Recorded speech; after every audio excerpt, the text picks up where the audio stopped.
You know, in the ashes of one of America's absolute worst racial massacres, the authorities didn't just blame the mob. They pointed their finger at a highly aggressive, secret society of black revolutionaries.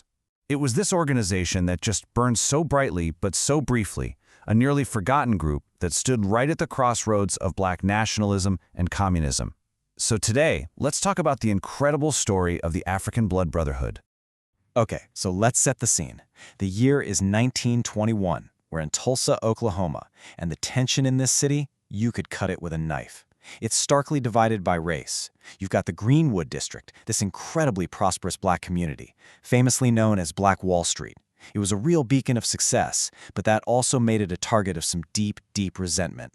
And then, on May 31st, that resentment just explodes.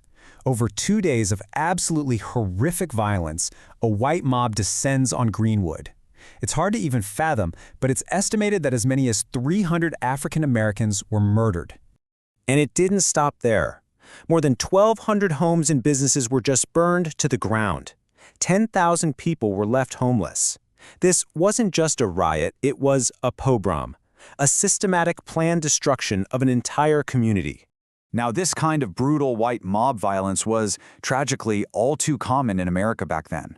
But something about what happened in Tulsa was different. There was this crucial detail that really shocked the authorities and completely changed the story. And that difference was organized armed resistance. So get this, a lynch mob of almost 2,000 people gathers at the courthouse ready to hang a young black man named Dick Rowland. But then they were met with something they did not expect. A group of about 75 black men, some of them war veterans, show up armed, ready to protect him. They were organized and they were absolutely willing to fight back. So in the aftermath, who do you think got the blame? The official story squarely pointed to this armed resistance. The New York Times even reported that the authorities were singling out a specific group they claimed had set up a chapter in Tulsa just months earlier, the African Blood Brotherhood. So, were they really the ones stirring up unrest? Or were they just people trying to defend their community from being wiped out? Let's peel back the layers and figure out who this mysterious organization really was. All right, so the ABB didn't just pop up out of nowhere.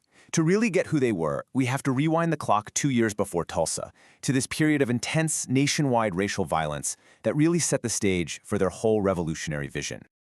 So, black soldiers who fought for democracy over in Europe came home in 1918 demanding those same rights for themselves.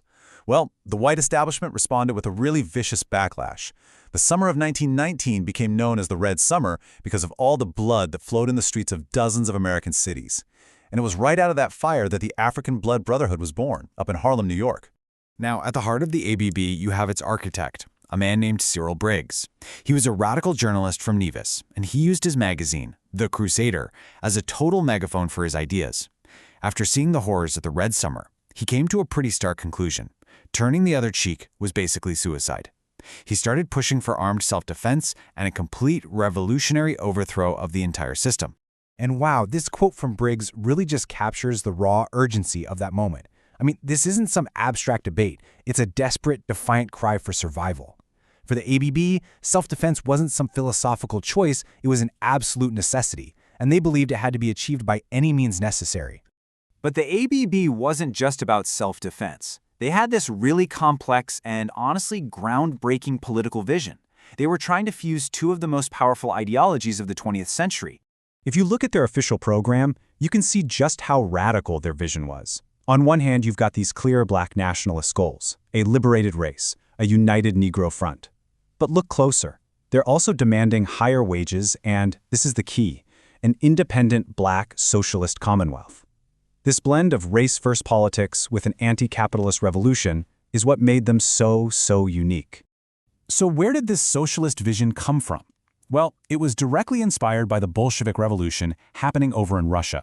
For black radicals like Briggs, the Bolsheviks' fierce opposition to colonialism was incredibly appealing. They saw the global capitalist system as the common enemy of both the white working class and colonized people of color all around the world. This put them in a really fascinating, but also really difficult position. I mean, how do you build a race-first movement while also calling for class solidarity with white workers when so many of those same workers were violently racist? It's a huge contradiction. Briggs's answer was just pure pragmatism. As he put it, you don't need to love your allies. You just need to have a common enemy. For the ABB, that enemy was the capitalist class that exploited both black and white workers. It was a strategic alliance, not a sentimental one. Now, this very unique ideology put the ABB on a direct collision course with the single biggest black movement of the time, Marcus Garvey's Universal Negro Improvement Association, or the UNIA. I mean, these two groups offered two completely different paths to liberation. The ABB was all about a socialist revolution inside America working with white allies. Garvey, on the other hand, was preaching racial separatism and a mass exodus back to Africa, and he wanted to fund it all through black capitalism. And this conflict really came to a head when the ABB sent delegates to the founding convention of the Workers' Party of America, which was the forerunner of the Communist Party. Garvey just pounced. He put out a press release trying to paint the ABB as these dangerous Bolsheviks, hoping he could turn the establishment against them. But Briggs's response, which he published in the Crusader, it was classic ABB. It was bold, it was defiant, and totally unapologetic.